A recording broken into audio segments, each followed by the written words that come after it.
तब तक तो आपको यही मन में था कि वकालत करूंगा। वो हरियाणा विधानसभा में स्पीकर थे और उन्होंने ये कहा था कि बेटा मेरे बाद आपको राजनीति में आना है। अच्छा। दलबीर सिंह जी आए और उन्होंने बात शुरू की थी, एक सेकंड में कहा इससे बढ़िया मेरे लिए कुछ नहीं हो सकता कि और ऐसा हुआ। वो चुनाव में हार भी गया, ये भी बात सही है, और जो उन्होंने कुछ किया उसका पूरा बखान यहाँ जो भी आता था वो अपने अपने तरीके से करता था। लेकिन उस जीत ने मुझे राजनीति के पटल पे एक महत्वपूर्ण भूमिका अदा करने वाला राजनीतिक साबित कर दिया।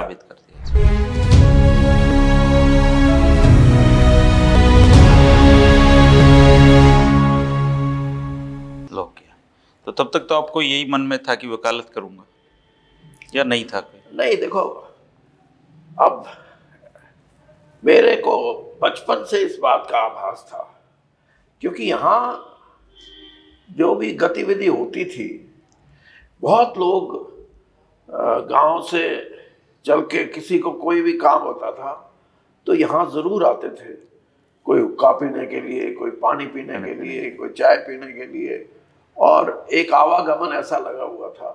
और उससे लगता था कि उनकी बात भी मैं सुनता था, बेशक मैं छोटा था, लेकिन मुझे उनकी बात सुन के फिर मैं ये देखता था कि ये इन सारी बातों का निचोड़ क्या है। अच्छा। निचोड़ ये था कि चौधरी छोटू राम जी की जो एक कार्यशैली थी और जो उन्होंने कुछ किया उसका पूरा बखान यहाँ जो भी आता था वो अपने अपने तरीके से करता था। तो राजनीति तो मैं ये कहूँ कि मैं 6 साल का था जब पहली जमात में गया, तब से कुछ ना कुछ राजनीति की अनुभूति होती रही। और ये अलग बात है कि ग्रेजुएशन के बाद जब मैंने लॉ किया तो मेरे मामा जी जो चौधरी श्रीचंद जो चौधरी छोटू राम जी के भतीजे थे जी, वो हरियाणा विधानसभा में स्पीकर थे। और उन्होंने ये कहा था कि बेटा मेरे बाद आपको राजनीति में आना है। अच्छा। और रोहतक में राजनीति करनी है। अच्छा। लेकिन विधि का विधान है, वो जब मैं फर्स्ट ईयर का स्टूडेंट था लॉ का तभी उनका स्वर्गवास हो गया। तो फिर मेरे को अपना फैसला बदलना पड़ा और मैं फिर अपना जो मेरा गृह क्षेत्र है जींद, वहाँ मैंने अपनी पढ़ाई अपनी प्रैक्टिस लॉ की शुरू की जी। लेकिन वो भी एक इत्तेफाक है कि मेरे को साल भर ही हुआ था प्रैक्टिस करते कि मेरे पिताजी हरियाणा में बंसीलाल जी की कैबिनेट में रेवेन्यू मिनिस्टर थे जी। और किन्हीं कारणों से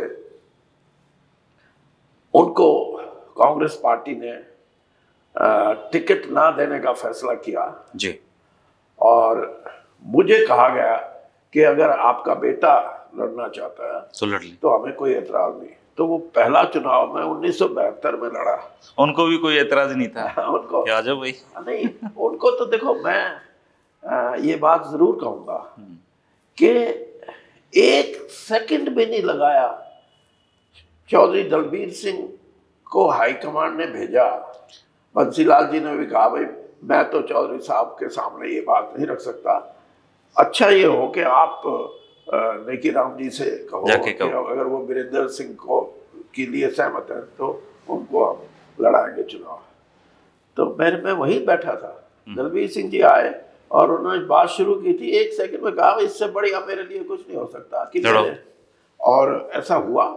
वो चुनाव में हार भी गया, ये भी बात सही है, लेकिन 1977 में जब सारी कांग्रेस पार्टी हार रही थी, खासतौर पर उत्तरी भारत में, तब आप जीते थे। तब हम जीत गए। हरियाणा में 3 ही लोग चुनाव जीते थे, कन्हैयालाल जी पोसवाल, चौधरी शमशेर सिंह जी सुरजेवाला और एक आप जीते थे। तो अगर मैं 72 में जीतता तो शायद आज आप मेरा इंटरव्यू नहीं कर रहे होते, 1 टाइम MLA होता, शायद आगे बात नहीं बनती।